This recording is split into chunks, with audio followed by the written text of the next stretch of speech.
Welcome, everyone, to episode 27 of the Golden Squeeze podcast. We are going over Monday Night Raw and NXT, and we're going to start off with Monday Night Raw, which led off with Drew McIntyre cutting a promo, which eventually brought forth the Archer of Infamy, the bisexual Undertaker, Damian Priest. Didn't we just see this? Didn't we just see Raw leading off this way? Well, yeah. Similarly. Yeah, well, this time, I don't think it was all of them last time. I think it was just those two. Yeah, I think Gunther was in it too.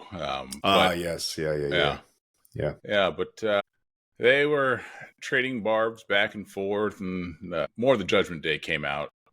Finn Balor, Eddie McDonough. Did Dom come out here? I can't remember if Dom was there or not. Yeah. Well, I don't need a talking segment to lead off the show every single week. They were doing a good job of having matches start off. We need to go back to that. Yeah, but I like the stipulation that's set up for the end. Yeah, okay. That's true. That's true. They set up a stipulation that if he could beat Finn Balor, if Drew McIntyre could beat Finn Balor, then there wouldn't be any Judgment Day at Clash the Castle. We'll find out what happened later on in the show, but when I was watching this, I said there's no way in hell that Finn Balor is going to beat Drew McIntyre at this stage of things. Did you think that Finn Balor had a chance to beat Drew McIntyre? Yeah, with shenanigans. Yeah. Okay, that's a good point. Not from a wrestling ability standpoint, because I mean, those two. Yeah, we'll get to that later. But I thought it was a coin flip because of shenanigans and numbers and obviously the possibility of CM Punk looming large of coming at any times, especially since he hasn't been around for a few weeks. Yeah, it's a good point. So you would think that even while hurt, they would use him as some sort of mouthpiece, but nothing. Crickets.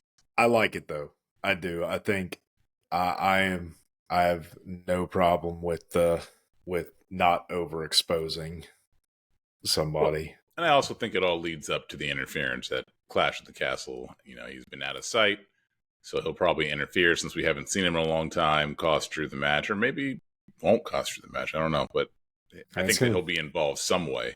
It'll be very, very interesting. Yeah, it will be. I think it'll be fun storytelling. However, they decide to tie up that bow. But this also furthered the dissension between the Judgment Day, because Finn Balor didn't seem like he was consulted before being thrown into the lion's den to face Drew McIntyre. It's only a matter of time before we no longer have a Judgment Day. The question is, can they wait until Rhea Ripley is fully healthy? We shall see. But this led into I think the first match of the night, which was Lyra Valkyria versus Io Sky. I think that Io Sky has just completely dove right into the drunken ninja angle, because she's just falling all over the place as she walks down the aisle nowadays. I mean, she's always been that way, but I feel like it's more accentuated now. So they're doing the losing it angle. Yeah. But this time it was kind of weird because she won. Yeah. And then they she went back in the ring. This is what I didn't get.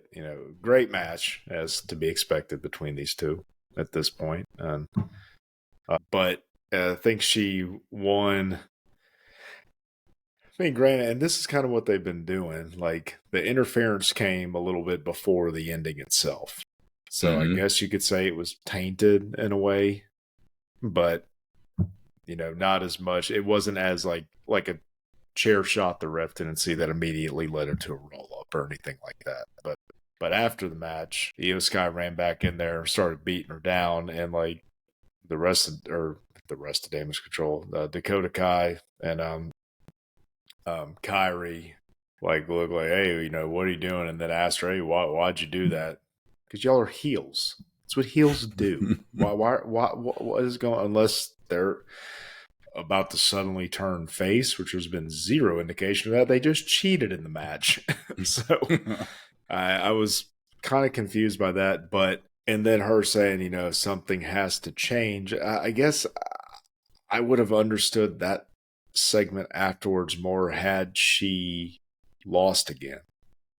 I was a little confused, but I mean, time will tell. But as weird as this may seem, I've been trying to sit here and think, okay, who is the first potential target of Uncle Howdy and company going to be? And somebody we should be seeing on Monday. Yeah, we'll see. Since all signs are indicating it's going to be on Raw as opposed to SmackDown, what better first potential new member or person they brainwash or do whatever than somebody who is trying to find themselves and is unhinged and saying things need to change and is slowly losing their mind already. So that's my prediction. May seem a little far-fetched, but I was trying to think of who the first potential wrestler was going to be interacting-wise, and based on the previous weeks, that's the only plausible one I can think of is Io Sky. Okay. That's my pick. That's strictly based on that, because other than that, I mean, from a logic storyline standpoint, I don't know of anybody else currently that fits that mold. Drew McIntyre fits that mold. Oh, dude, oh God, I hope not. It's not going to be Drew McIntyre, but he does fit that mold. No, because he is focused on CM Punk. Right, which is lunacy. Because CM Punk's not there. Punk doesn't come to the big towns, brother. He is focused on a man who hasn't been on television in a month. That's all he talks about. That's the definition of insanity. Punk doesn't come to Binghamton, New York. McIntyre comes to all the towns. Oh, man. But I don't think that they care enough about Io Sky for it to be her. They should. She is a talented wrestler. And I'm not using the term, I'm not saying female wrestler. I'm saying on that roster, she is one of the most talented wrestlers, period. She is. And she is. And I mean, did I see that Eric Rowan signed with them? Yes. Well, I say that. I know that he's no longer with AEW and is with. Oh yeah. Well, no, I know that he for sure has been training at the Performance Center for sure. Oh, that reminds me. But in terms of his contract situation, that I don't know. Did you see who was training with Natty in the dungeon? Natty and TJ in the dungeon. Yeah, our dungeon. Did you see who was training? I did not. Was it Sean Spears? It was not Sean Spears. Okay, because I say that because of the gear he was wearing on Tuesday. It's social media viral sensation Joe Hendry. Say his name and he appears. Yes, I believe in Joe Hendry. He's training there. I think, and I believe him to be Scottish. Yes. Yeah. And again, this could be just he put out something on social media recently praising Drew McIntyre, like giving him high praise and talking about how like when they were over there, together in Europe and the organizations over there, how and I would name them, but I don't recall which organization he spoke of specifically. He was given high praise, basically calling Drew, I think, essentially a locker room leader. And Drew replied and said, I appreciate the kind word. I appreciate the kind words. He's like, but, I've something about like I wasn't trying to be a leader or something like that. And just, it was one of those things that it wasn't like, downing him or anything like that. It was very much in character, for the current McIntyre character. But it made me wonder if that was going to be enough to have him possibly interfere or have some involvement in the match or do something. I think he'll have some involvement in the pay-per-view. Maybe the show itself. But but they're not going to put him in that high profile. I mean, his thing is very gimmicky. Oh, dude, apparently he's already been trolling the fans, like, with some stuff about showing up at NXT, because did you see the signs? Like, there were a bunch of Joe Hendry signs at NXT. Well, he's one of the number one viral songs on... That song is amazing. Yeah. But he was Is that him working singing that song? I don't believe so. Okay. I have no idea, but until like last year, I thought the Big Show sung his song. So you never know. You never know. No, you didn't. I mean, I did. Up until last year, you thought the Big Show sang his song. Come on. If not for social media, I would not have known that was not Big Show. They told me. I don't even necessarily believe them. Well, it's a great song. But with all these TNA crossovers, I think he might be a lock to be there, just based off of watching him train with Natty and TJ and that bunch. Why else are you doing that? Why are you training with WWE people when they're going to your hometown? Yeah. I don't know. You never know. You never know. Isn't NXT Heatwave in Canada? I don't know. Let's fact check that 4-person audience. NXT Heatwave 2020 taking place in the Scotiabank Arena. So yes, awesome. And maybe he'll be there, and that is on July 7th. So maybe we have to wait a little bit longer for Joe Hendry. Say his name and he appears.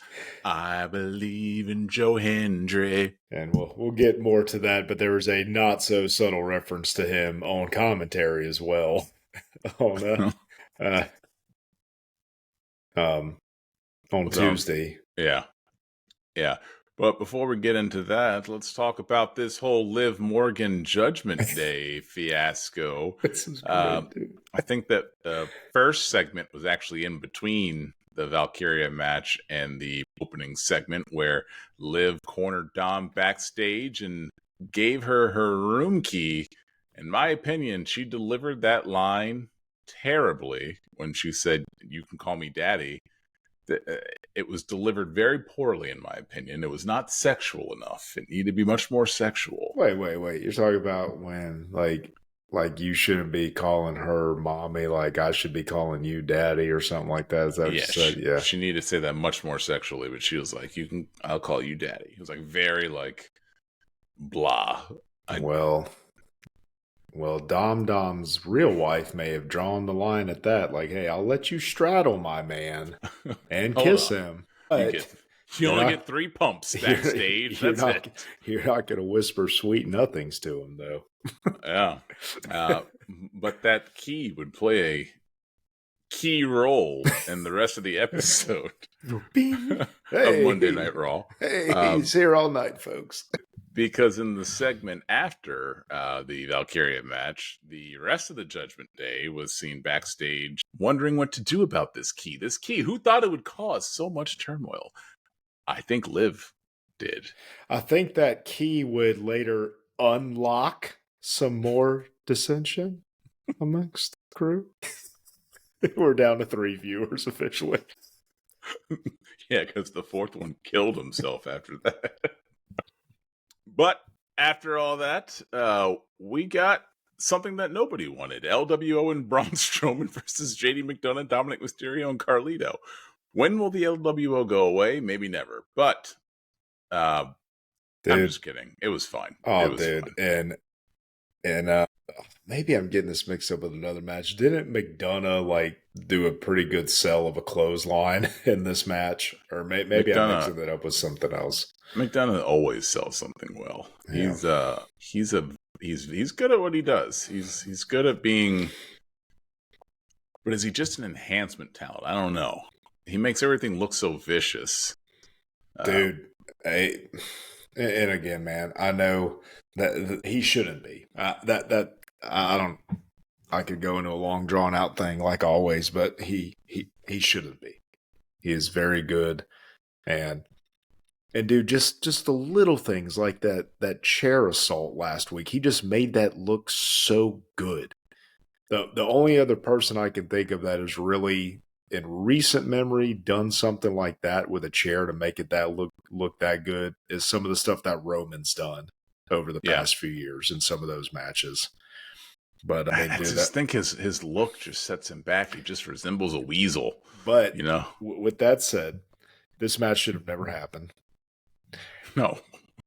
Well, no, not for repetitiveness or anything like that. I'm talking about, listen, I know suspending disbelief is a big part of being fans of this product. How was Braun walking after last week? In fairness, he always walks like he's about to fall over. I mean, you know what I'm saying, though. That should have been a way to keep him off of television for a few weeks at least. I mean, it's like it's like, okay, hey, that was a great segment last week with the chair and all that. That was perfect. It looked good. And dude, some of these, and I've been to some of these live shows, dude, where some of these kendo stick shots are as soft as the famous Hogan chair shot that they keep replaying from the WCW days where he barely hit him. Mm-hmm. And but that was perfect. And I was like, oh man, that's a good way to write him off for a little bit. And no ill effects of it whatsoever. Still running around the ring, full blast, and the match was fun. I had no problems with the match, but come on, that was a bit preposterous, even by these standards. Yeah, no, I don't disagree, but he's Braun. Yeah, he can recover from anything very quickly. He's one of the largest people you'll ever see. He's a man among men. So that makes his leg like Wolverine's leg. I don't get it. It makes it that way when it's JD McDonough doing the chair shots. Apparently so. But, if my child hits me with a chair, I'm not going to be hurt for very long. Something I did notice, and dude, Carlito just seemed off in the ring. It was very, very weird. Because the past few times I saw him in the ring, it didn't seem like that. And I don't know if something had to be changed at the last second or what. Because remember the last time he fought, he was in his regular ring gear. Mm-hmm. Like the tights and all that. And this time he was in, the jeans and the shirt.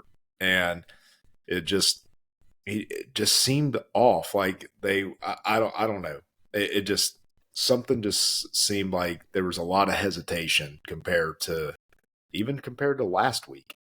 Yeah. It just was like in a way where maybe they were having something got changed like last minute and they were having to do some stuff on the fly, which is fine. Be the case. Yeah. Which is fine. They made it through it, but you could tell something was a bit off. But from what I've read, it seemed like the WWE has done a very good job since Vincent Kenny McMahon left of not changing things at the last minute. Oh, yeah. And it may have been something completely not intended that had to change for whatever reason. But yeah, that could be. It just seemed off compared to the past few times I've seen Carlito in the ring. Yeah. Well, next up, we got Samuel F. Zayn versus Otis, where Otis mentioned Tucker. And who knew that Tucker and another Peach, aka Amanda Rose. God, I hope she comes back. She's too risque with her material on the fake OnlyFans. She said she's making more money doing that than they were ever going to give her. She's not going to give that up, and they're not going to bring her back while she has that. Well, they need to. I mean, it would be nice. She's They need the Golden Goddess back. They definitely don't need her.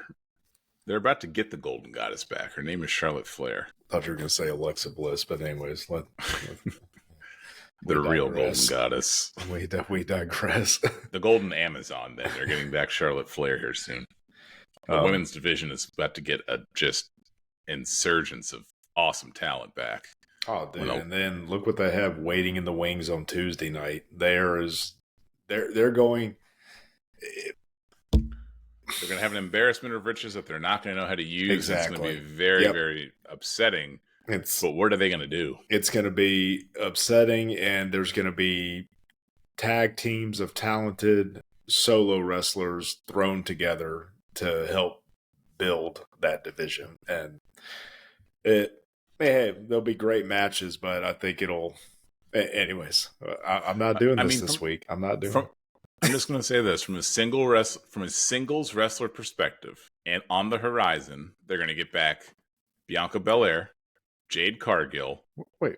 They're tag team. Okay. They're tag team. I'm saying you. from a singles perspective, it's going to be I'm Bianca tracking. Belair, Jade Cargill, Becky Lynch at some point, Charlotte Flair, and Alexa Bliss. Those are 5 main eventers right there that they got to work into storylines at some point. Mm-hmm. And obviously there's going to be Jade versus Bianca, so they're going to have their storyline, but they got to work back in Charlotte. They got to work back in Alexa. They got to work back in Becky when the time comes. Rhea. Yeah. I forgot maybe their best wrestler and Ripley. So that's 6 people who, if they go to AEW, they're their number 1 from a women's wrestler perspective. Maybe not Jade, since she wasn't, but the rest of them, that's just a lot of talent. That's just oozing talent. And when they realize that Asuka needs to be back by herself as a 1, it's going to be Asuka, Dakota. Oh yeah, dude. Io. I mean, it's crazy what they're going to have, dude. And I don't know if you saw. Like, I mean, you talking about Asuka, like, dude, that may be a while before she's back. I don't know if you saw some of the pictures of her, like, post surgery and like with the big thing on her leg and all that, and like all signs are pointing toward it may be being a bit of time before she's back around. And it may be a while, but it will be eventually. Yeah, and they're just going to have a problem. And the answer is not going to be they'll find a way, because they will not find a way. Someone's going to get left behind. Someone's going to get angry, and someone's going to leave the company. And it's not going to be Charlotte. It's not going to be Becky. It's not going to be Ripley, I don't think. So could it be Bianca? You know, Montez, he might be happy now because he's kind of getting thrust into a little bit of a higher role in the card. But I could see those 2 leaving at some point in time. I don't think Jade would want to go back to AEW, but I could see Jade in TNA. I don't know, man. I just because at the end of the day, it's like, okay, a lot of the complaints from AEW talent currently seem to be a lot of the limbo that they're left in when it comes to stuff with creative, which in this case would be some of the same gripes that would potentially cause them to leave. And it's funny because that's why they leave and go to AEW, just to have the same issue, but worse. Yeah, but in fairness, when this was happening initially, though, they weren't aware of that. It was still a new company trying to, get and then also you have the folks that for whatever reason, those bridges have been burned or they just maybe offered more money. And hey, kudos to them. If as a professional wrestler you're going and going to be taken care of for the rest of your life and you've got that opportunity to do that, hey, if that's what's most important, and not being in a the best creative storyline, but you're still able to have good matches and get paid very well, hey, is what it is, I guess. But it is what it is. It is what it is. But going back to, I don't know how we got there from Otis versus Sammy, but we did. The landscape of women's wrestling starring Otis and Sami Zayn. But Sami Zayn got the win against Otis. with help from Coach Gable again. Yeah. Interfering. Yeah. And I'm anxious to see the Otis versus Chad Gable match when it does happen, because if they can tell the same story that's being told outside the ring, inside the ring, that could be a really good match, because Otis is he's a nimble 400-pounder.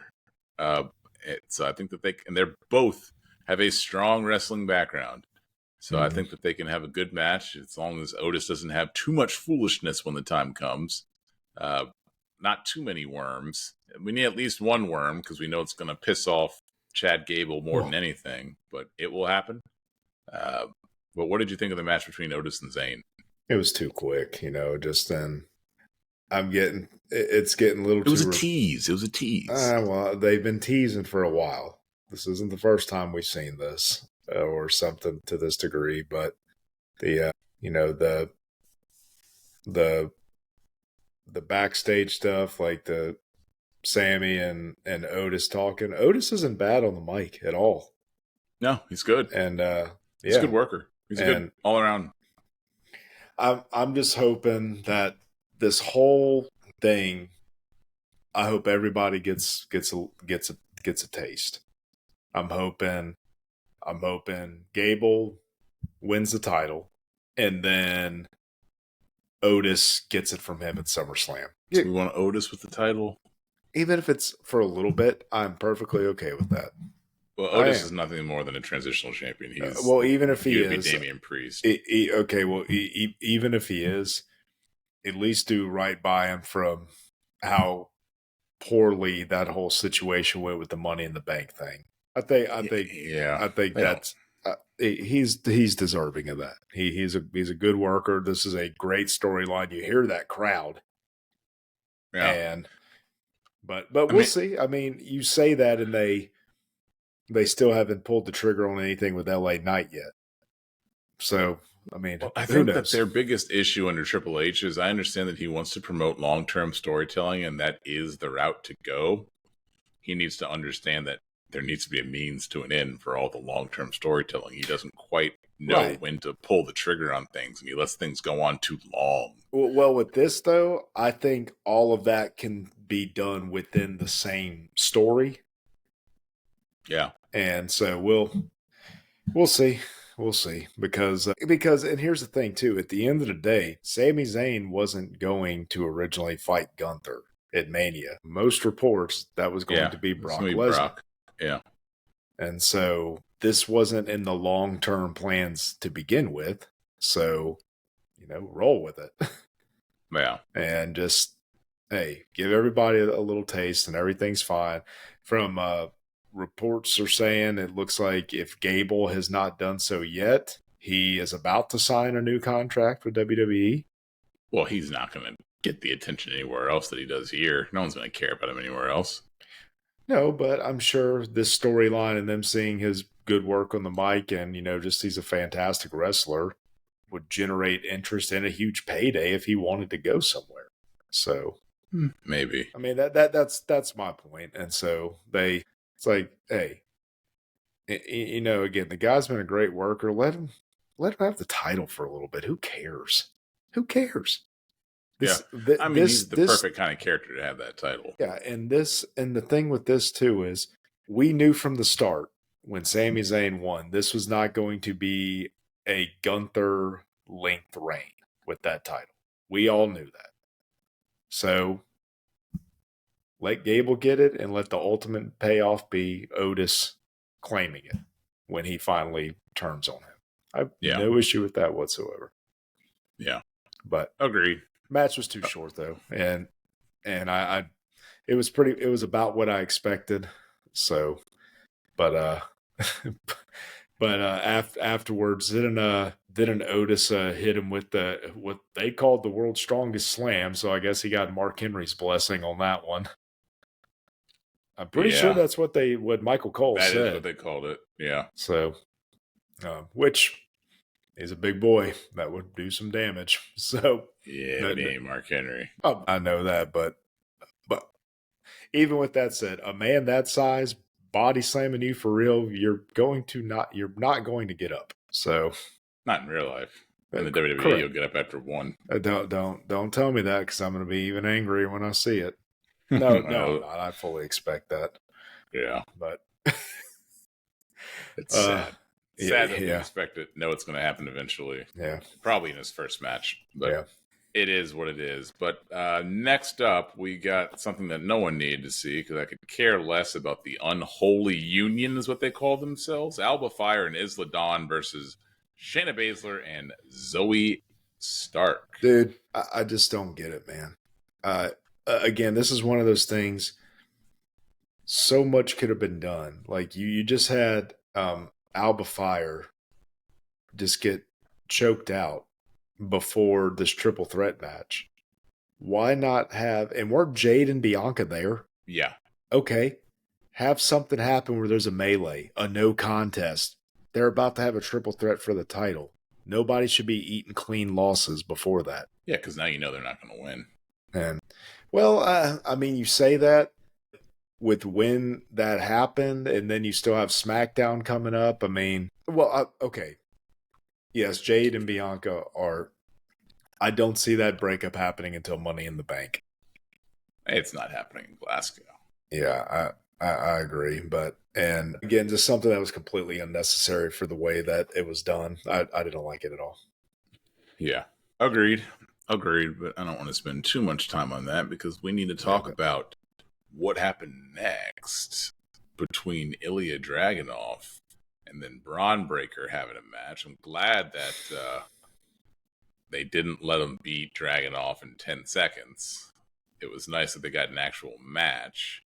That was a fantastic match. That was a pay-per-view quality match. That could have been on any of the PLEs that I've seen so far this year. But knowing you and your love for Dragunov, I'm sure that you're probably upset the match happened in the first place. Because there was no way that Dragunov was ever going to beat Braun Breaker. No. What's your gripe? I know you have one. Number one, again, with Ricochet coming to interfere, they could have had a no contest of some type. Right, because he came in after the bell. Correct. Right? Yeah, he could have come in before the bell. Yes. Yeah. That's one. Now, granted, this, because I think the promo Dragunov cut, he actually kind of indicated he understands this is an NXT and just it's like kind of, I think something along the lines of kind of it was like a step up or something, like a different ball game on Raw. So I'm sure. And when they showed him later, like picking himself up, like after being hurt in the parking lot, like afterwards, I'm sure they fully understand what type of a talent they have.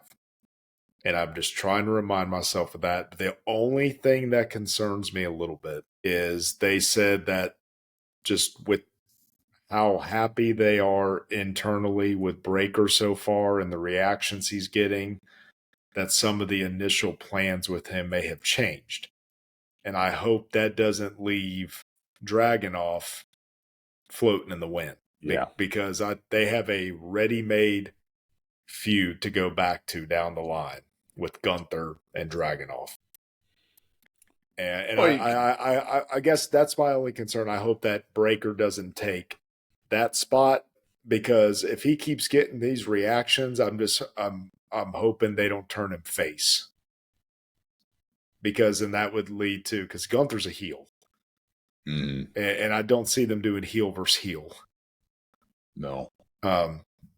But that's the only thing. But I think I don't know, the match was fantastic. I can't knock the match. Again, I just think I don't like the clean loss. Now, granted, he kept getting up and doing all that, and it was great. And dude, I love the way he makes that H-bomb look.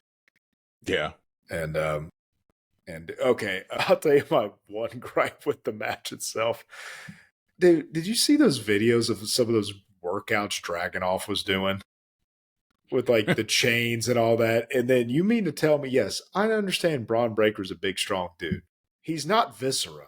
So the fact that they were making it look like Dragunov, a guy that you can see his workouts and he's built like, Tyler Bate almost. He may be smaller than some of the other guys, but pound for pound, you can tell strong he is.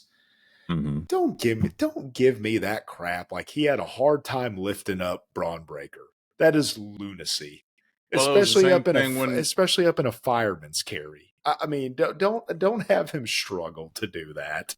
That was the same complaint I had when Bate struggled to pick up Damian Priest that one time. Yes, and I wholeheartedly agree with that. I do, and it's like, okay, I just saw Dragunov doing stuff with like chains, one-handed push-ups with chains on his neck and stuff. Like I think he can lift Braun Breaker up into a fireman's carry. No, he can't. But the practical weight of an actual person is a lot more than gym weight. But I mean, it's hard to complain too much when the match was that good. It was good, and I think this early on, because they weren't going to rush into Dragunov versus Gunther, so I think there's still plenty of time. I think this kind of fits with the pre-match stuff they did and some of the stuff Dragunov was saying. I think he'll be fine. I'm not as upset as you probably thought I was going to be. Now, for a second there, I swore off wrestling till the next commercial break was done. But it was fine. And I don't know if we've ever talked about this. My God, dude, I need to call Dragunov's tailor. Those are some nice Got suits. some good suits. Oh my God, dude, He fits them well. He fits really them nice well. suits. I wonder if they're Joseph A. Banks suits. Oh, him and Solo are getting the suits in the same place. He just needs those gloves that Solo's got. Okay. Well, next up we had the World Tag Team Championship. Awesome Truth versus the Authors of Pain, I hated AOP. this. Well, before we get into it, there's a backstage segment beforehand. Why is Paul Ellering here at this point?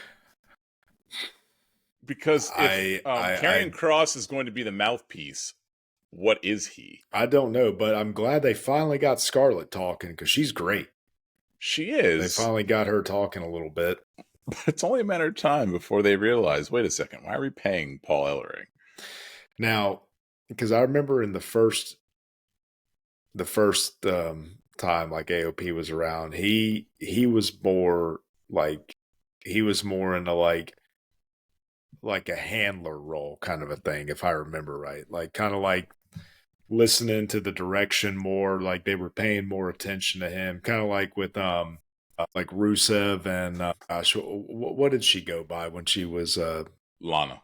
Okay, like Rusev and Lana. It was kind of like that, like. But now I agree, it's kind of like he's just there and not there. And yeah, I thought he's not imposing because he's a small little guy. Man, so it's not like he's not the muscle. He doesn't look intimidating. He's just there. No, and he's not like, and he's not, it doesn't even seem, at least not that I can tell, like he's really barking orders that much or doing any of that, kind of like he was in NXT with them. Yeah. But it's weird. But dude, this, and granted, I know it was like a roll up, caused by, something with the belt or a chair being thrown into the ring. But I did not like this. I mean, again, you're trying to build them up and do this storyline with Xavier Woods, potentially coming over. That stable should be dominating. I mean, you have physically imposing monsters, and dude, I'm telling you, if they drop the ball again with Karrion Kross, that guy's got it all, man. He can talk. He's tall. He's ripped to shreds. He's got the gorgeous valet. I mean, it's who can talk too. And it's just the monstrous tag team. I mean, there's no reason. And I'm hoping once Judgment Day implodes that they take their place. We'll see. We'll see, but Judgment Day may never implode under the Triple H regime because he can't pull the trigger. But we shall see. We shall see. Then we got the main event. Actually, before we get into the main event, there was a scene where Balor took the key card for Liv Morgan. So they are following up with this storyline of Balor being the actual one to go after Liv Morgan. Continuity. Because remember, me and you were talking about, like, didn't it get brought up about Balor getting out of the car with her, and we all saw that? So, yeah, but that was hilarious. There's something going on there. Yeah. I don't know exactly what. Maybe one day when I'm old and gray, they'll finally wrap up this storyline and we can figure out what exactly is going on. But we shall see. Wait, you're forgetting the best part. Who was attached to the scales of justice? The Ray action figure that said Deadbeat Dad. JBL had touches on this episode. I'm sure that was his idea. I'm sure it was his idea. And then how about Dom saying, I can't help it that all these women want me. Dude, that was amazing. Man. Dom is good. But I don't know. Is Judgment Day becoming Gallus? How many segments were they in this week? A lot. Did we have like 4 backstage segments and 3 matches? That's 7.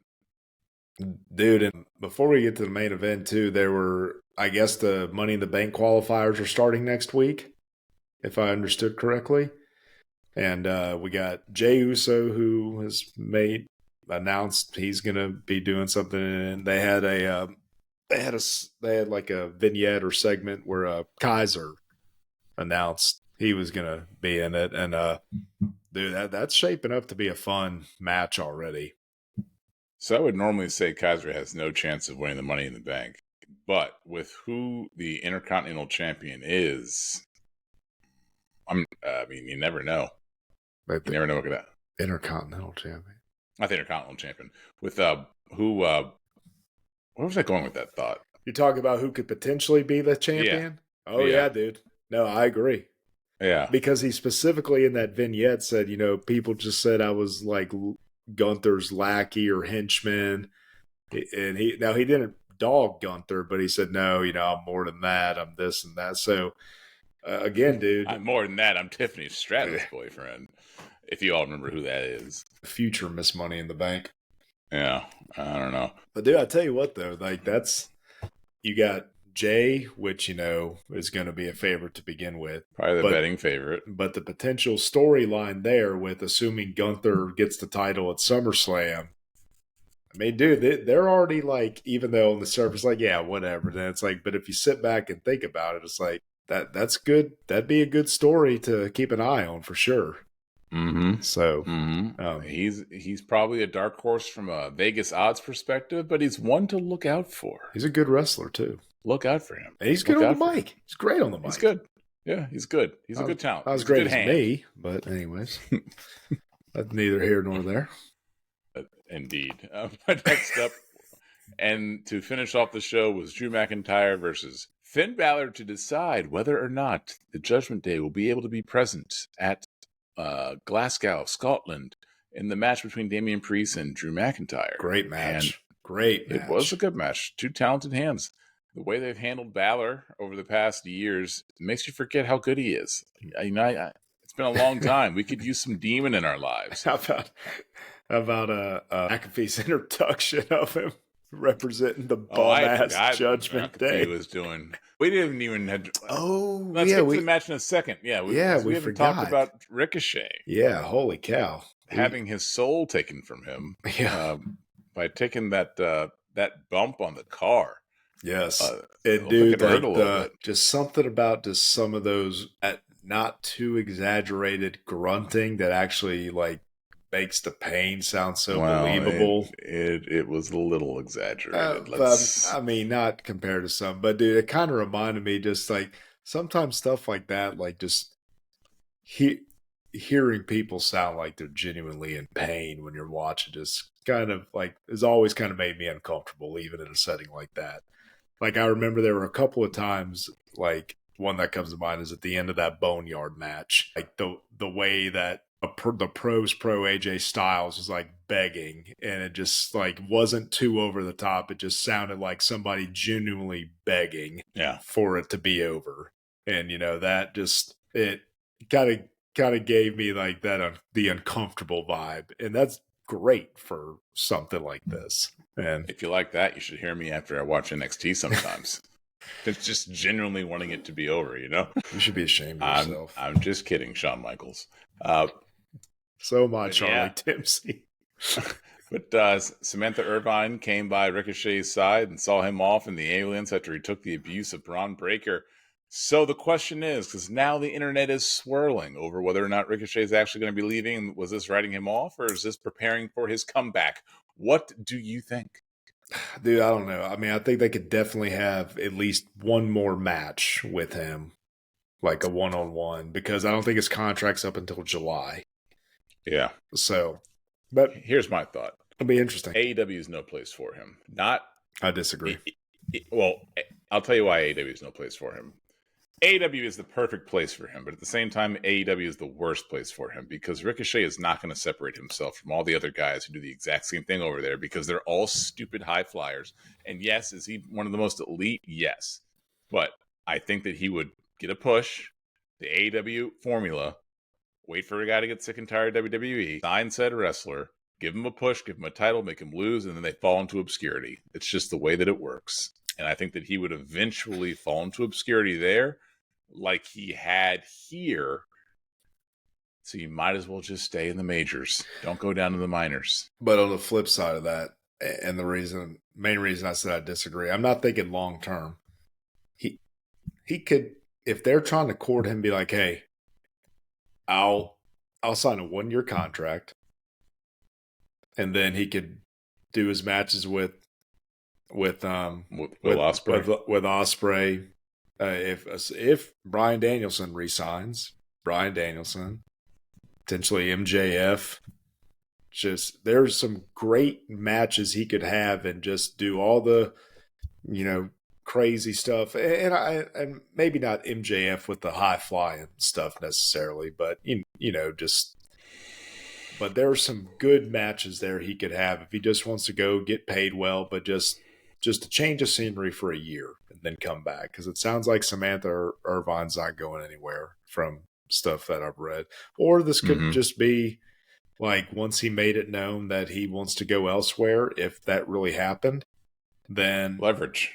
Yeah, exactly. And they could try to fix it. But again, at the end of the day, even though there's other companies to go to now or another option, they it could just be there's still a lot of mouths to feed no matter what.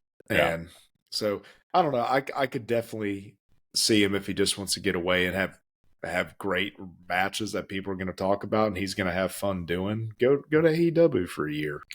Or go to Japan. Yeah, because AEW's got a working relationship with them, so a lot of those matches could still happen. So that's a valid point. Yeah, good point. I think that would be a better place for him. But now we can talk about the main event. This match, Drew McIntyre and Finn Balor, and it was very good. It was good. Two very talented people. Drew McIntyre is very talented. Probably top 5 most talented men's wrestlers that they have in the company. Just below myself, I agree. No. And then Finn Balor, who arguably might be the most talented wrestler in the company, who doesn't get enough credit and doesn't get enough of a push, in my opinion. But they put on a good match, and we got the stipulation for Glasgow, Scotland. No Judgment Day. No Judgment Day. So that opens up the opportunity for Damian Priest to realistically lose his title. Do you think there will actually be no Judgment Day? I think there will be no Judgment Day, but not no CM Punk. Okay. So it's not Judgment Day that costs him the match. It is CM Punk, Chick Magnet Punk. I think so. Yeah, I think so. Unless somehow Liv Morgan cost him because she's not technically in Judgment Day, but if she gets sent out at the behest of Balor, something along those lines. But that's not bad. I think furthering that story, and also too, I think it just screams that Punk's going to show up just because he hasn't been even on Raw cutting a promo for the past few weeks. So yeah, he was consistently on television, and then one day he wasn't. Yeah. So yeah, I agree. And I agree. And McIntyre is still on social media cutting him up like the thing in Binghamton we alluded to earlier when he approached the fan with the shirt, and then the WWE headquarters had just took some tricep strength making fun of Punk for being stuck in the building, and he pushed the door right open. Yeah, it was definitely good stuff. So I am torn as to whether or not Punk interferes. I know that. But I'm torn as to whether or not it helps him get the win or helps him get the loss. Maybe he just tries to play mind games on him and he actually helps him and then he's confused and then drives him even more insane. I don't know. I think that the opportunities and the ideas are endless with what they could do with this. I'm curious to see how they handle it. We'll see. We're going to have 3 days. I think we're going to have the old school. He's going to set up the 3, 2, 1, we're getting the cult of personality is going to blare. He's going to get distracted, and South of Heaven is going to follow soon after. Maybe the music plays and he doesn't even come out. Just the music itself gets in his head. Yeah. Right. It's just going to be enough of a distraction. Yeah. And I forgot the. Look in my eyes. What do you see? I see we went from 4 to 2 viewers. My voice caused a murder-suicide. All right. Now let's move on. Good show overall. Good Raw. It was a good Raw. It was a good Raw. Match highlight to me was far and away Dragunov and Braun Breaker. Fantastic match. Fantastic. Yeah. I am in concurrence with that assessment. But next up, we had NXT, where there was a lot going on, including Cody Rhodes. I've got some thoughts on that, too, when we get there. Let's talk about Cody Rhodes. I don't need more Cody Rhodes. I need less Cody Rhodes. That's my personal opinion. Well, let's get to that when... Fine, then we'll start with Michin and Jada Parker. Yes. Okay, and I think it was here, unless I'm getting it mixed up with last week, but I think it was this week when Big Joseph, like when Jada Parker was talking about Isha, is like, oh, say her name and she appears. Yep, and that was here. And so, Jada came out without the rest of OTM, but then the Good Brothers came out during the match and they prevented Jada from using a chair, and then Misha ended up getting the win, and I was kind of surprised. However, when it led to Mishin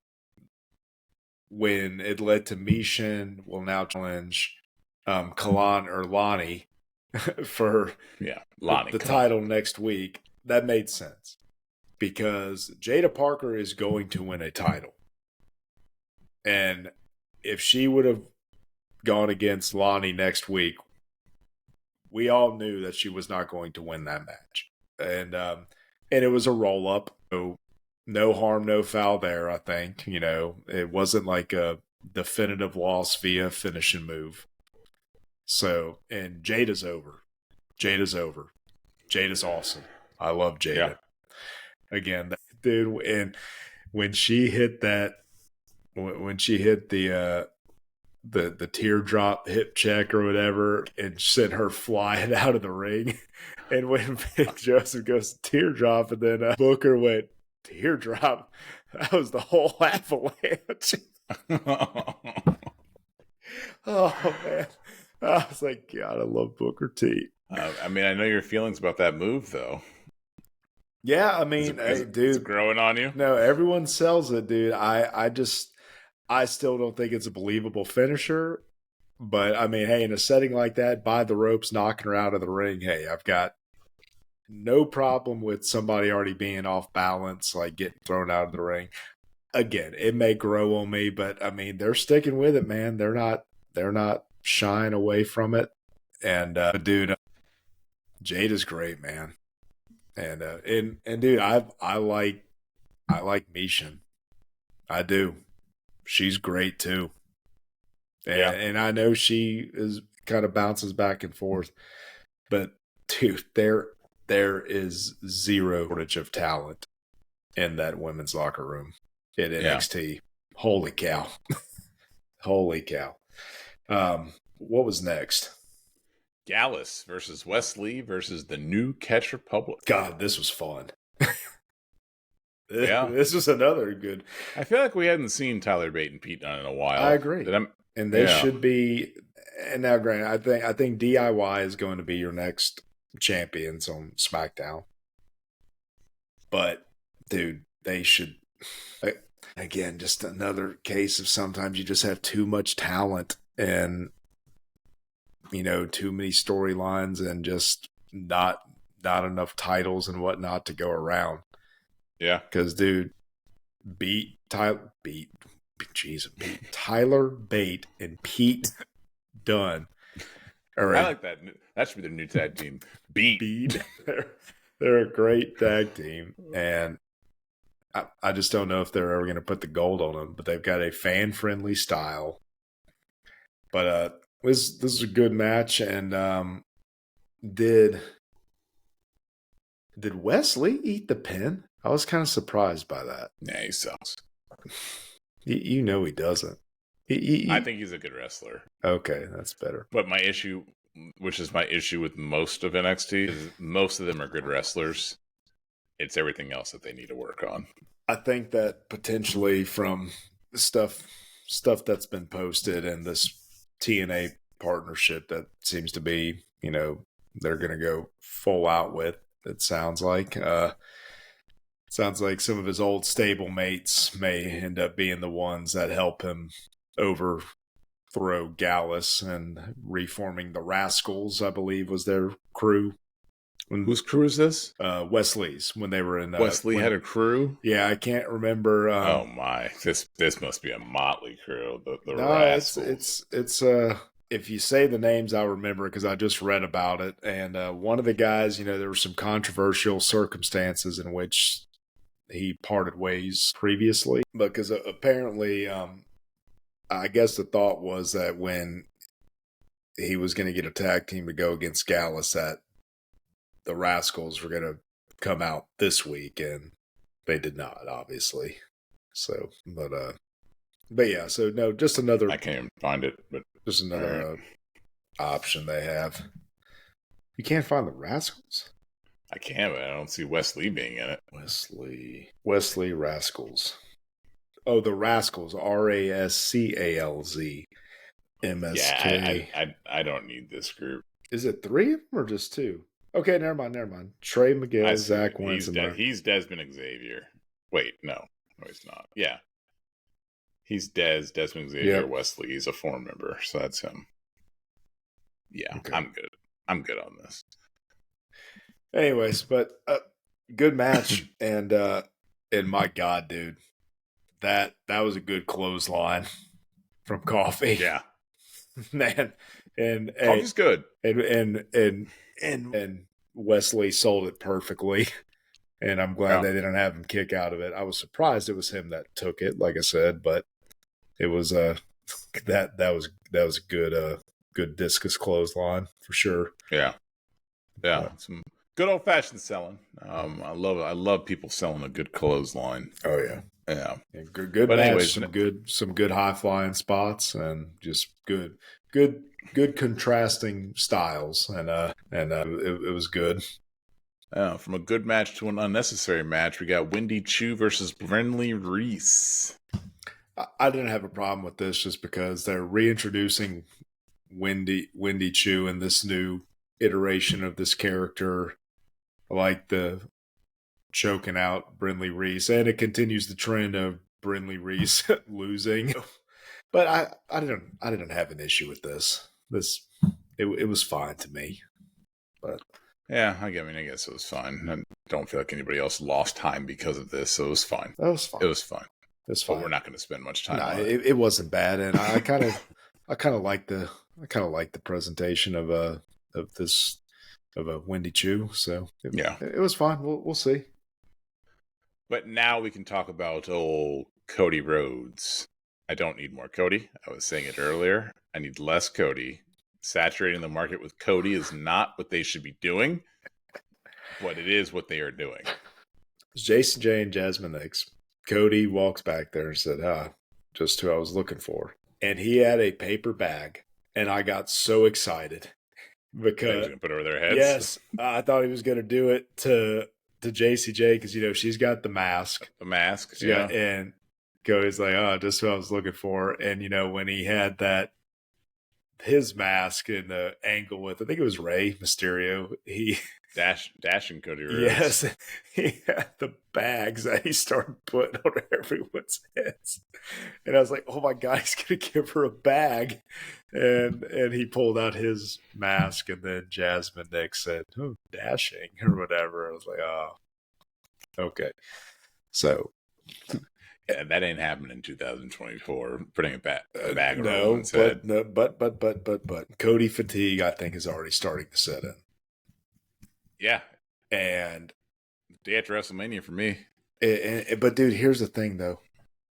they so did a good, smooth transition with Rock, going back to Hollywood Rock.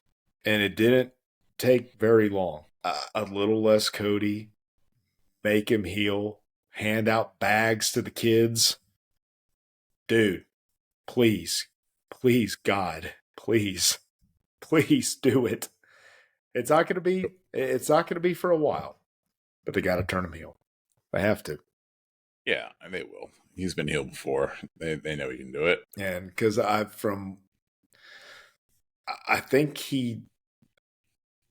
know they were clamoring for it when he was in AEW to turn heel. Because, dude, they turned on him. The fans turned on him in AEW. And they're this close to doing it in WWE. I think so. But I mean, people you say remember that where he came from. But then just a few weeks ago, look at that. Look at the line to see him. He is so popular, dude.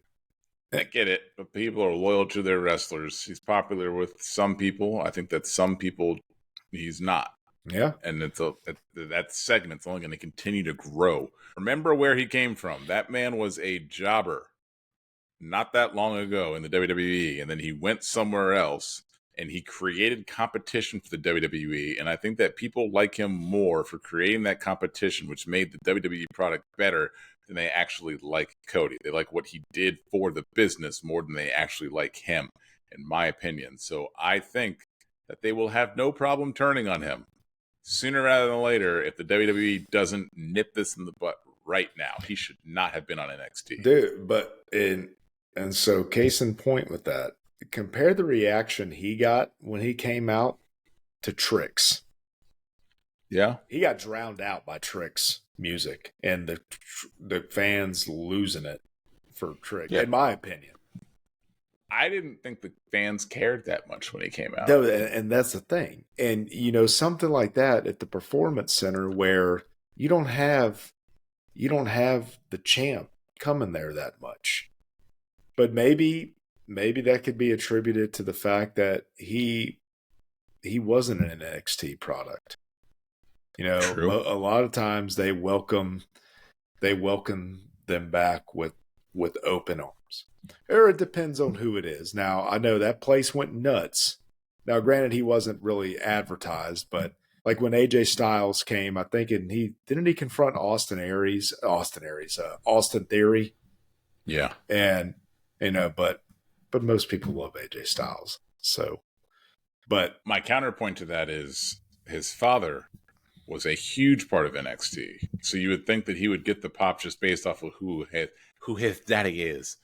And he didn't get that. No. But then again too, maybe it was because it was advertised to a degree. Maybe Trick got a bigger pop because of what he was wearing. High heels. Dude, those boots were awesome. Those were high heels. Those were boots. Those are nice boots. The white platform women's boots. And Lash Legends pants. Those were the same kind of boots that Rock had at Night 2 of Mania. Yeah, those boots were ridiculous. Boots were awesome. That was one thing I want to talk about. Here's another thing I want to talk about. I don't want to get racial with it. But I get very irritated with the way that NXT portrays black people compared to the way that Raw and SmackDown does. Because all the stereotypical BS that goes on with like Javon and like Trick and the way they talk and the way they handle themselves, compare that to the New Day, Bobby Lashley, and all the other black people save R-Truth on the main roster. All the jive that they talk, the way that Javon Evans talk, absolutely just it pisses me off. And I got a counter to that. Maybe I have no standing to, but I cannot remember the time I've ever heard a black person that I've ever been around say, "It's time to get bouncy in here." Right. But that only helps my point because you know what they're trying to do by having him say that. They're trying to make him sound like the most stereotypical black person in the entire world, even though no black I think that's how they think that black people talk, because no person would ever say it's getting bouncy in here. Like, that's insane. That is the most diabolical statement that you'll ever hear. But they have the black people in NXT say stuff like that. Could you imagine having Xavier Woods say that? It just would never happen. One of the main roster black characters would never talk like that, compared to the way that they consistently have the black wrestlers on NXT talk. It's just insane. And Trick's not that far behind Javon Evans. He is not that far behind the way that he talks. You talking about when he invited Cody to the barbecue? Yes. It's just not a thing they would do with any of the black wrestlers on the main roster. They just wouldn't do it, except for R-Truth. But R-Truth is just a character. He is so far out there. This may or may not surprise our 4 viewers. I have also, in fact, been invited to a barbecue or two in my day. But I refuse. You can hear it though, right? Like, yes. It's insane. I just had to throw in the bouncy thing, because I remember when I first heard that, I was like, did they really just have him say that? and it's wild. And but no, I do see what you're saying. Like 3 weeks ago, make Ricochet say something that was like close, or like they tried to give him a little bit of a. They tried to blacken Ricochet a little bit. It was 1 week. I must have missed that. It was a backstage segment. I don't remember who he was talking to. It might have been like the first day that Braun Breaker was going off on him. But as a whole, Ricochet doesn't talk like that. Like, they don't have any of those characters talk like that on the main roster. And it's just something that it stands out to me. It doesn't bother me per se, but it kind of does. It doesn't bother me as a black person. It bothers me as a wrestling fan. It's because it's just like, why do you portray them this way here and then this way here? Or maybe it's just the way that they talk in real life and they don't portray them that way. But it doesn't sound natural when Javon Evans is talking that way. Like, it sounds like he's being told to say those things. No, and I see, and okay, and I guess furthering that point, and I'm just trying to think of examples or just try to remember. It just almost, and maybe it's part of the delivery too, like, because I love Trick Williams. I think Javon Evans is going to be fantastic in the ring. He's already very good. But just a lot of times, and I'm not knocking, Trick's got a great look. I like Trick in the ring, and my God, the interaction with the fans with the entry, we've talked about that before, is off the charts. He just drowned out Cody, essentially. I mean, if that doesn't speak volumes, I mean, yeah. But I don't know how to say it. Maybe it almost sounds, some of these lines, they sound too forced, and maybe that's what makes it that much more noticeable, because it doesn't, at least to me, it doesn't sound, none of that, like with the build up to Trick versus Mello, none of the stuff from Mello sounded that forced. Yeah. At least not to me. But maybe some of that, it's just so much more noticeable because Trick isn't as good of a talker as Mello. Yeah, even though Mello's had his issues on the mic in the main roster. But yeah. But when he was with NXT, he was... So now I question, because some of these guys are so bad in the mic, does it just make some of them seem better? Like, is Ethan Page really that much better than everyone else? Or is it just everyone else sucks so much that it's very noticeable he's good? I think he's really good. Because there's some that are like, okay, I'd say Trick's okay on the mic. But a lot of that stuff seems forced. But now thinking of it now, I don't know if that's a Shawn Michaels thing, like some of the dialogue they're doing or what, because Velveteen Dream, Velveteen Dream had his own thing going on, but wasn't delivering some of these stereotypical lines like you're making reference to. Yeah. And I think the Street Profits stuff in NXT was about the same as it is now. I don't think that changed much. And but they're not saying wild stuff like that. Correct. And so that's what I'm saying. I don't know if Montez is very well spoken. Yes. He has a little southern drawl to him, but it's not a stereotypical black thing. It's just I'm just laughing because I'm like, oh, what example is he about to give right now? I don't know, but it's off-putting a little bit, but but no, but I can't help but to think, but just even some of these corny segments weren't happening under the black and gold brand. Yeah, and again, they're all still good wrestlers on NXT, but man, they've got a lot of work if they ever want to be successful in the main roster, because there's very few people right now who I could say you could bring them up right now. There used to be a time when you were waiting for people to get called up. Now it's like these people aren't ready to get called up. On the men's side. Yeah, the men. There's not a single man who I think is ready, except for Ethan Page. I disagree. I think Oba could go right now. Okay, I agree. Oba could. He's one that they're not feeding nonsense to. Because he's not an American black. How do you know? You can't. Africans and African Americans are two totally different things. So you can't do that. It wouldn't work. That would sound absolutely okay. Well, actually, I could further your point even more. Is he really from there, or are they making him talk that way? We need to look that up. We need to fact check this right now. There's no chance that he's not. Matt Jackson, aka Oba. I was like, no way. Okay. No, he's a Nigerian professional wrestler. Isaac Odugbasan. Okay. Because I was gonna say, that's going to hammer your point. He was born in Nigeria. Ooh, he's only 26. Oh my, good on him, God, dude, that's good. Oh yeah, for sure, dude. That guy, I cannot wait until he is on. He went to Alabama. He what? He went to Alabama. Was he a football player? Track and field at Alabama. Track and field? How? What are his field? Not track, the field. He was a shot putter. I was going to say, I mean, hey, kudos to him if he could, but with his frame, I don't see him running the 100 or 200. No, 21 and 22 SEC indoor track and field champion. He was the champion for shot put?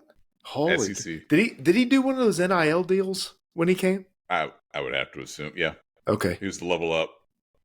Hey, speaking of the NIL deals, I think they completely forgot to name one of the people sitting in that front row the other night, because I was counting when they were doing it. There was some girl in the end, and I was like, I think they forgot to say who that was. But she won't be there for long, I'm sure. She had a good look, and just she didn't have that tiny frame like the one from the Minnesota cheerleader that they keep showing the vignettes for. But now going back to what we were discussing, I see your point, especially with some of the lines they're given that don't come across as natural. And I don't recall that kind of stuff in some of these segments being done under Triple H. I really hope there's a hard reset on a lot of that nonsense when they go to the CW, and I think they're already starting to see the light, hopefully, with Lola Vice. One of those subtle little things they could immediately change, they did this week. She could get called up if they just make that tweak. She's one of the people on that roster, yes, who's ready to go. There's several, especially from the women, but from the men's though, no. Ethan Page, Obafemi, end of list. No, Trick. Dante Chin. Trick. He's not ready. Unless he gets better in the mic or you give him a mouthpiece, but he's going to fail. I think he's good enough. I think he's decent enough on the mic where he's got the fans behind him enough. They could still put him in there. I think their biggest issue is they give him the mic too much. They have to. He's the champion. They don't have to. Yeah, they do. Not as much as they give it to him. They've made it. He gets an in-ring. He gets an in-ring and like 2 backstage segments every week. They've made it abundantly clear in NXT with the talent they have that they refuse to give mouthpieces to that could benefit from it, if they're not even going to do that to help the champion, it's not going to happen. Yeah, maybe not. And but there was somebody else, dude. I think Lexus King could go right now. Yeah, he's one I was thinking of too. He could go. Yeah. He needs to change his facial hair, but he no, could go. he doesn't. That's amazing. I wish I could do that. Actually, if I grow this out, I think I'm going to attempt that. Please don't. Actually, please do. Yeah. Yeah, Lexus King could. He definitely could. Okay, yeah, he could. He's one of the few. He has to tweak his character too, but he could definitely do it. And I think going up there and being a good wrestler, I think right now he's a little too dramatic on the mic, but I think Sean Spears is fine on the microphone too. Yeah, Sean Spears. Are you talking like main event potential? Is that what you're talking about when you're saying going up right now? Not main event, but prominent role. I don't think they have anybody who could be the main event. I think Intercontinental Champion is the ceiling for anybody in NXT right now that's a man.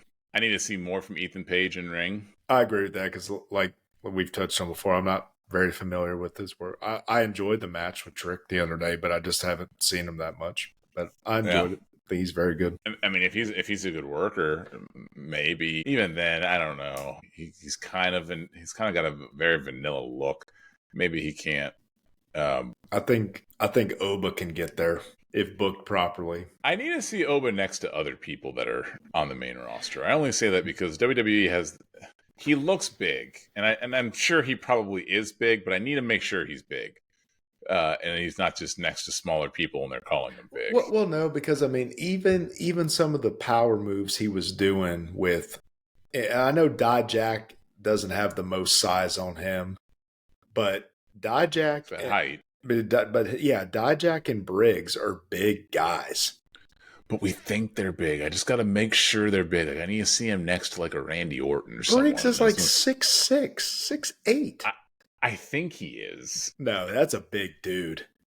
I know, but you know how they do in the WWE.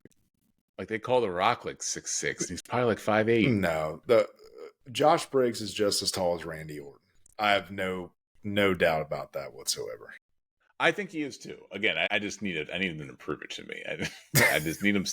I need him standing next to somebody on the main roster who I know to be big. But even a big guy like Ivar, when he had that match, he's picking him up with ease. I mean, that stuff is impressive. Fans get a kick out of that. Yeah. And dude, just even some of the, and then mix that in with the stuff that looks even that much more impressive when he's going against a much smaller guy. Like some of those things he did with Wes Lee in that match the other day they just look so cool, man. But we'll see. We'll see. I mean, again, he's still rough around the edges, but I think he's got unlimited potential. I agree. I agree. But let's move on. Here we go again. We always go off. I think this stayed on topic. But one thing that I will say is that Cody. So there's going to be a battle royal to determine who's going to be the number one contender for. I have thoughts on this too. Who's going to be the number one contender for Trick Williams' title? But Cody dropped a little nugget that this is not going to be NXT brand exclusive. So there's going to be people from Raw and SmackDown, presumably, and maybe even TNA, maybe even Joe Hendry, that are going to be inside this battle royal to vie for the number one contender. Maybe even Moose. Maybe. Probably not, but maybe. Maybe, just maybe, somebody who is a main eventer but has never won that championship. The same man who announced said Cody Rhodes. That would be a terrible decision for the company for them to do that. But I wouldn't put him past him doing it. Not if he puts over Trick. Not if he puts over Trick. He can't. You can't do that. He's the champion. Yes, he can. You can't have him lose to Trick. Yes, he can. They had Becky Lynch lose to Valkyria. Why not? That's no, it's because not. The men's title is so. No, it's not. Not with a star of that magnitude. Stop it. Was Becky champion when she lost? She was the NXT champion. She went down, won it from Tiffy, and then Valkyria did. What is the number one title in the company? Fine. What is the number one title in the company? Cody's title is the number one title in the company. It won't be for his belt. It'll be for Trick's. It doesn't matter. Yes, you can't have the person that belittle. It's not happening. He is not putting over Trick Williams. He should. He should. That would be terrible for the company. He has to drop his title before he does that. You cannot have him losing to a JV member. You cannot have the captain of the varsity losing to the captain of the JV. You cannot do it. I think you can. I think Josh Briggs is going to help Trick Williams win. All right. I'm not taking this trolling. I have some thoughts about the next match, and I'm about to move on. But seriously, who do you think? So you think there's no chance Cody's in this battle? I didn't say that. I'm. There's no chance that came across incorrectly. Do you think there's a chance? Okay, do you think there's a chance of Trick versus Cody for Cody's title and Cody retains? No. Just the way he presented it, like from other locker rooms, almost like I'm not excluding myself, is what I took from that. Here's what I think could happen. He's in the match. 4 or 5 guys. It takes 4 or 5 guys. They team up on him. They eliminate him. And then he has a smile on his face when he gets eliminated just to get in there. And then give some other people some shine because they eliminated Cody Rhodes. I could see that. Or, dude, I could. Or maybe even the 3 guys who they showed backstage. Who was it? No. Ethan Page. That's what I was going to say. Lexis King. I think a fatal 4-way that Cody wins would be fantastic. That'd be a great match. With those 4 involved, I think that'd be great. Who's the 4th? Lexis King. I know Lexis King, Sean Spears, and All Ego. Sean Spears, okay. Dude, that'd be a fantastic wrestling match. I'd be okay with that. I'd be fine with that. Cody winning, though, I don't know. I think it needs to be all 3 of them overpowering Cody to eliminate him from the match or something along those lines. Or I'd be fine with All Ego winning as long as the match was not for the title. And All Ego pinned Alexis King. No. Okay, not, pin Alexis King. Okay, yeah. All right, I'm fine with that. Or Spears, but just not Cody not taking. As long as Cody doesn't take the pin, I'm fine with it. No, because Cody's losing clean to Trick, and he's going to present him with his title, and they're going to be shown going to the barbecue together. Before I get angry, let's move on to one of the most racist matches they've ever put on: the Singapore Cane match. This is King versus Dante Chen. What goes through their heads when they're back there? This match was insane. The Chinless Wonder Dante Chen. First of all, when you have a match like this, it completely First of all, why are they Singapore Canes now? That was my first thought. I was like, I was confused. I was like, what is a Singapore cane? I was like, they're just it's a kendo stick. So, what's the difference between a kendo stick and a Singapore cane? That was question number 1. Question number 2 is, those were made in Singapore. How much can you belittle a weapon? Because they were just wailing each other with them, and it was pretty much not little to no damage. Dude, those were some stiff shots too, man. I will say this, Dante Chen, because dude, I have been to live events where they have the impromptu street fights as either the main event or the dark match afterwards, and I love her to death.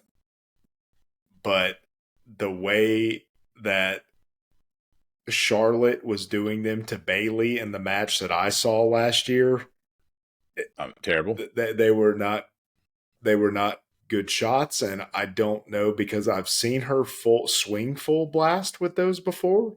So I don't know if maybe they weren't the prop ones, so to say, so they had to be careful with what they had. I don't know, but I know I specifically remember thinking, I've seen her waylay people with these a lot harder than what I'm looking at front and center. Yeah. Okay, maybe not front and center, but I don't have that Josh money. So, but no, but dude, there were not many held back shots in this match. No, there weren't. I liked it, dude. I did. I liked it. I just think it's funny. His name is Dante Chin, but he has no chin. I just find that funny. But he's not going to make it on the main roster. I mean, I think he's a good wrestler. I do. I do. Maybe. I don't. Okay, some of the facial expressions and stuff, I'm not a big fan of. He doesn't have the look. He doesn't have the look. But dude, I think he may be successful there. The fans love that dude, man. Yeah. And maybe. And again, we've talked about that before, like the college atmosphere compared to the NFL atmosphere kind of thing. And I think with that, unless your name's Ridge Holland, they love you. You know, that segment involving all them was okay. We'll have to get to that in a minute because anyways, Singapore Kane match, but it was a good match. It was confusing as to why they. I mean, it's not confusing as to why they call it that, but I just feel like, what's the Singapore Cane? I don't know. Oh no, because I was like, what's this? And I was like, kendo sticks. You can't tell me like kendo sticks have been around since we were kids. Oh, they had them back in like 93. They had kendo sticks, and you're telling me like at 30 years later, we're just calling them Singapore Canes for one day because they will be kendo sticks tomorrow. Even if it was something as preposterous like they zoomed in and it said "Made in Singapore," that would have at least I would have accepted it. Or there was like a different color, like a Singapore Cane is red or something. You know? Yeah, it was very. I don't know. I'm not going to think too much about it. Just like I also don't want to think too much about the next match, which was Eddie Thorpe versus Tavion Heights. Hey, but real quick, I think they're trying to push Dante Chen, but I think the right result happened with Lexis King winning. Well, he won the other two. So, yeah you can't have him win 3 unless they wanted this to go on even longer, which they're not going to. And they got to get Lexis King a better scepter than that. That's preposterous. It needs to be like, I think it's his whole gimmick is a little absurd anyway, so I think it fits right in with that. But it's time to get rid of that gimmick. Not the throne. That is amazing. It's time to get him ready for the main roster. I will not. They can keep him coming in with that throne. That's cool. I like it. If not, I'm putting it in my house. So yeah. Wait, hold on. Now we can talk about. I'm just sliding in like it's my throne. Oh. We're down to one viewer. Boo. All right. My chair doesn't have wheels. Leave me alone. Eddie Thorpe versus Tavion Heights. Who are these people? Okay, I'm not familiar with Eddie Thorpe. I guess he was hurt and came back maybe, but I didn't have a problem with the match. I'm not familiar with Tavion Heights. I didn't have a problem with the two big guys. I thought it was a good big guy wrestling match. I had no issues with it. Was Thorpe's finisher like that angled DDT? I have no idea if that was a finisher or not. I would assume it was. But I mean, that's what he got because dude, like that, they made it look good because dude, anytime somebody does that, and I know they've probably practiced it, but just anything directly on the head is always cause for concern for me. But they made it look good, and dude, I mean, I know they were building up, Thorpe's return, but I thought, dude, Tavion Heights has a good look. He does. And I have no idea how. I just don't know who he is. Oh, no, me either. And I have no idea like how he is on the mic or anything like that. But, for two guys I wasn't familiar with, I enjoyed the match. I did. Yeah, it wasn't bad. Yeah, and and again, I get it. I understand the indigenous people background of Eddie Thorpe. I just personally am not a fan of the ring gear. Yeah, that's just me. But I know that's part of the gimmick, and it's one of those things I don't know. I think it's just like the way I am. I'll get fixated on something swinging around. So when you've got like the stuff swinging around on the boots, it's hard for me to keep my attention off of that. It's just one of my. So you must not have been a Tatanka fan. Didn't really care for the gear that much. Not that I didn't enjoy some of those matches, but I enjoyed the match. I did. And this led to... It led to the to the bounciest match of the. No. You're not gonna. Oh, this led to Charlie Dempsey. You're not gonna forget Charlie Dempsey getting some more mic time. Getting some more mic time. He said capiche again. Yeah. And maybe Charlie Dempsey isn't that bad in the mic. Stop. And I only say that because I only say that. Okay, Tricks beating Cody clean. Every time you say that, I'm going to say that. He's being told what to say. They're feeding him these stupid lines. It's like they feed Javon Evans and Trick Williams and all these people stupid lines. I think he's just being fed stupid stuff. Like when Roman was getting fed suffering succotash and he got to stop doing that, he became the best person the mic the company had. You can convince yourself of that all you want to. Hey, you know who else I is will. awesome? Capiche? Josh Briggs. Oh, man. And that's another thing. Like I said, I hate it because I like Charlie Dempsey's wrestling style. I do.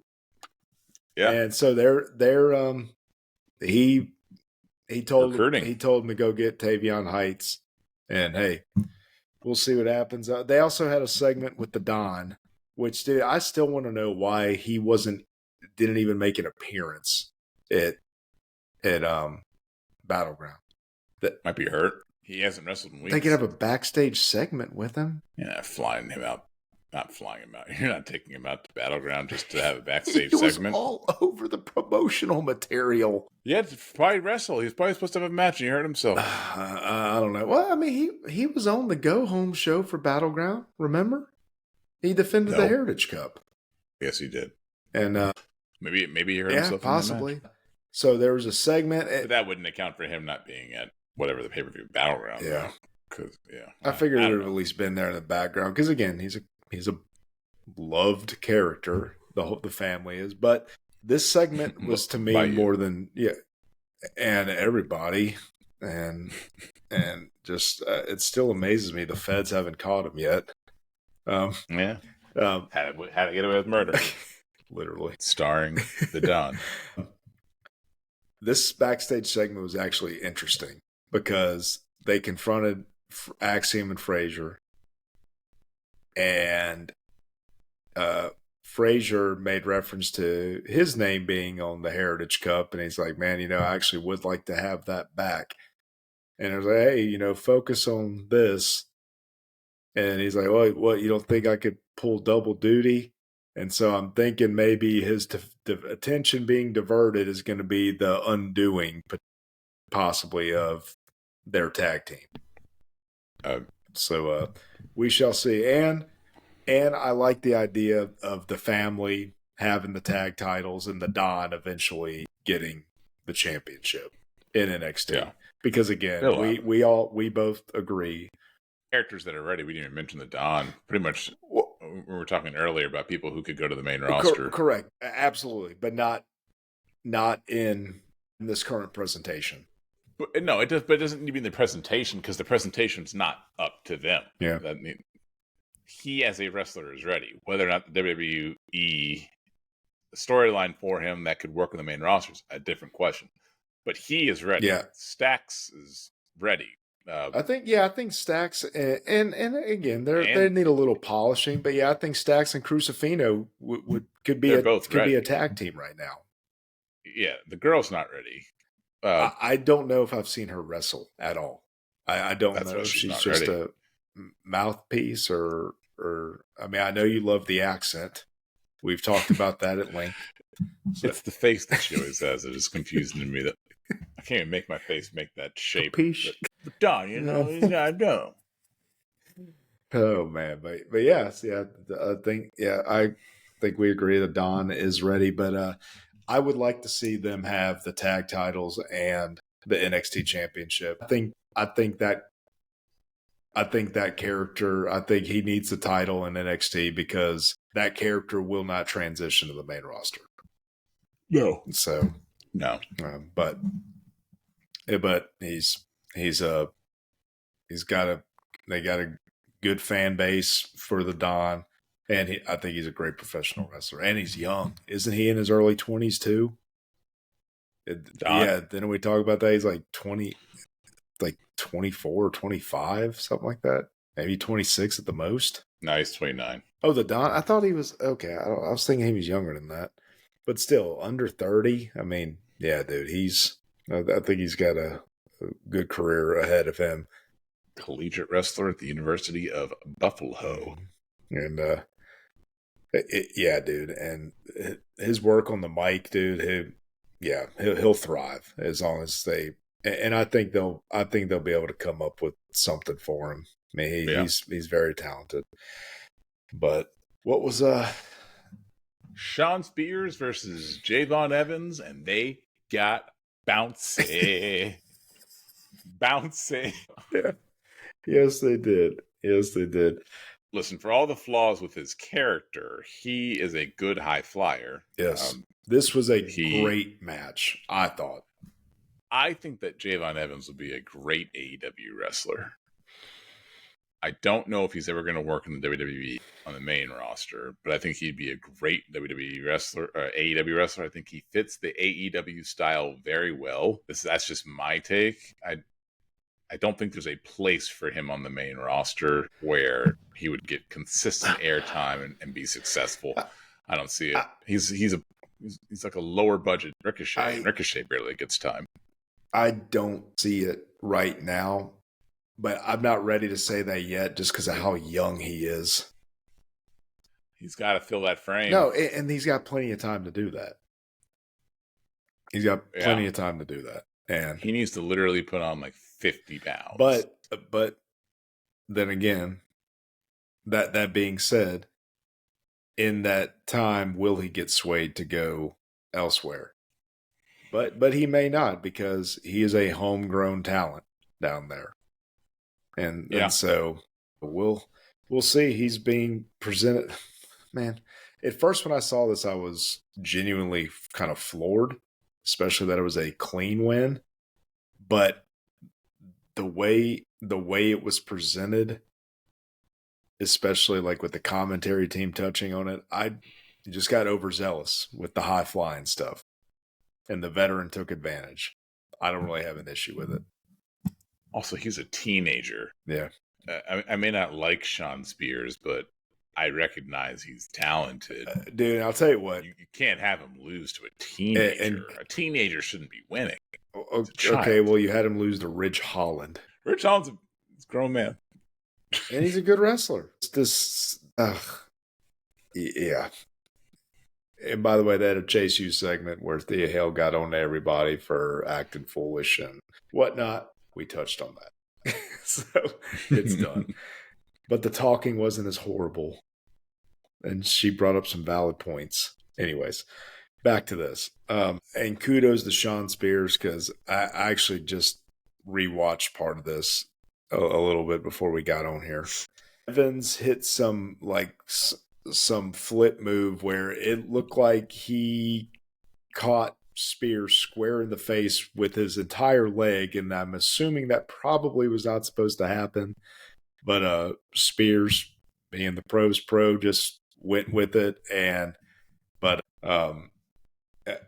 think we've all seen, and with other wrestlers, sometimes a stiff shot for a stiff shot.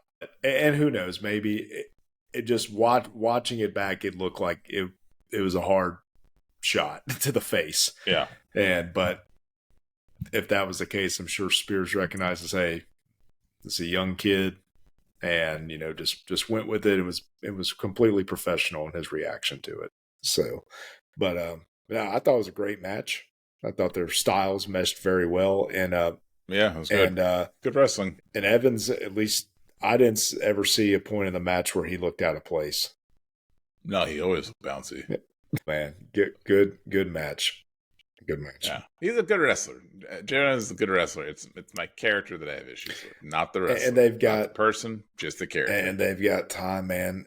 But it's not just him. Like I said, what's her name? The cheerleader from the University of Minnesota. Mm-hmm. I do not think, as of right now, she should be being featured on TV with vignettes.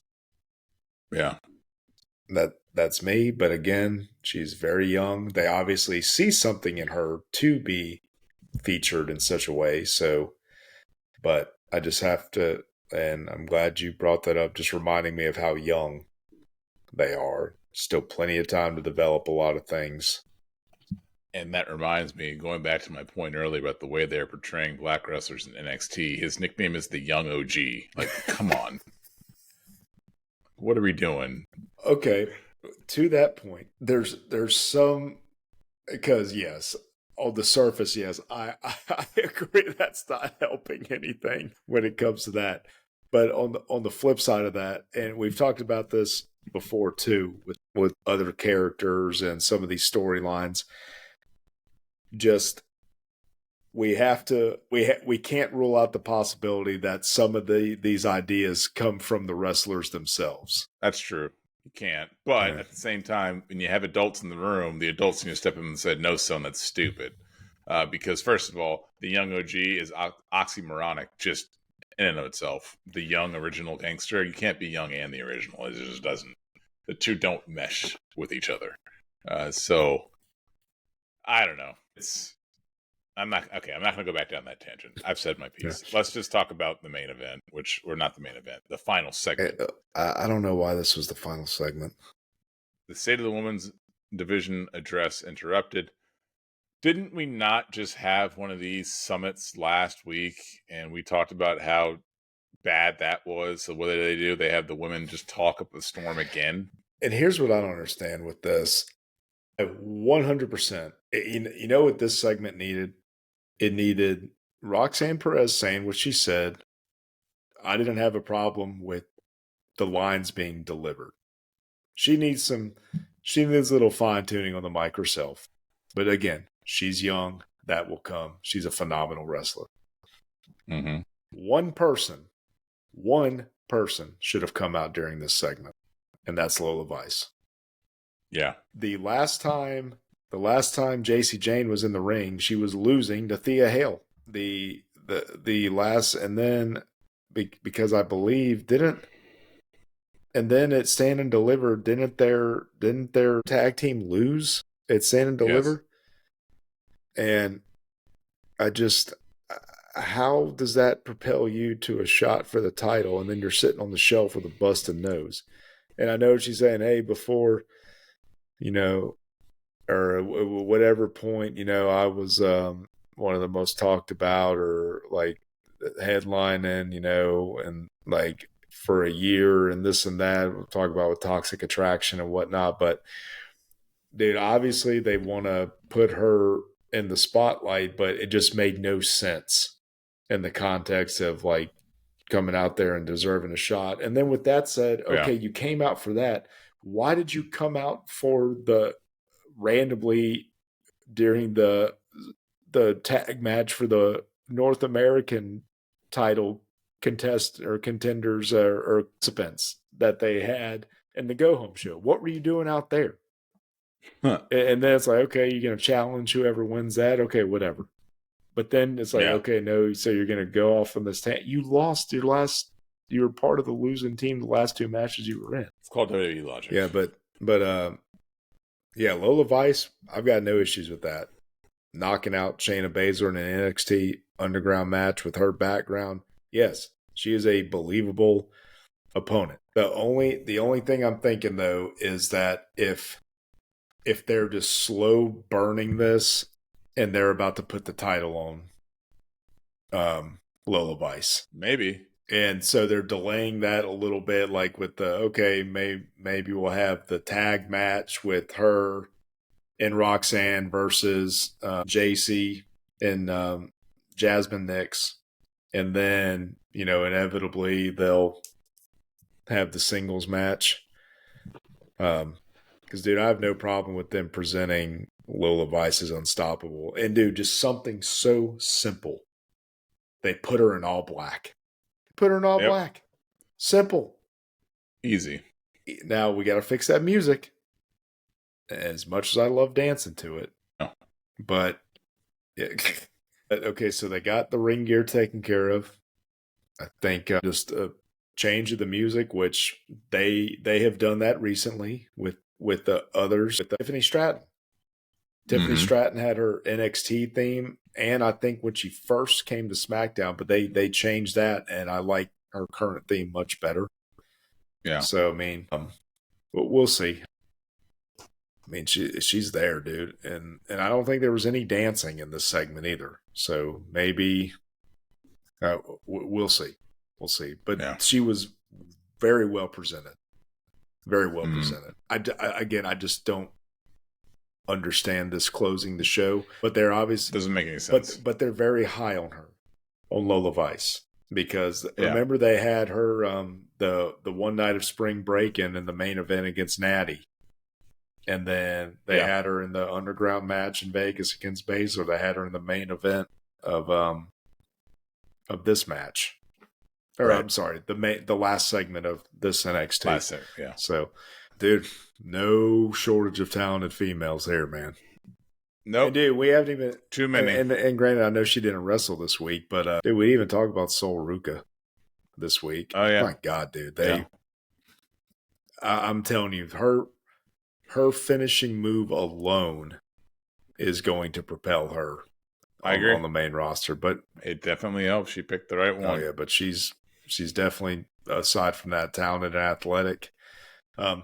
Maybe not necessarily all black for her ring gear, but definitely that music's got to go.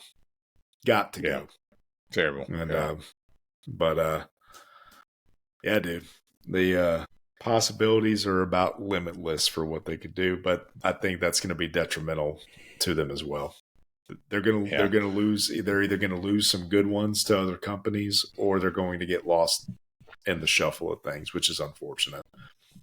I'm guessing a combination of both. But that is going to wrap up episode 27 of the Golden Squeeze podcast.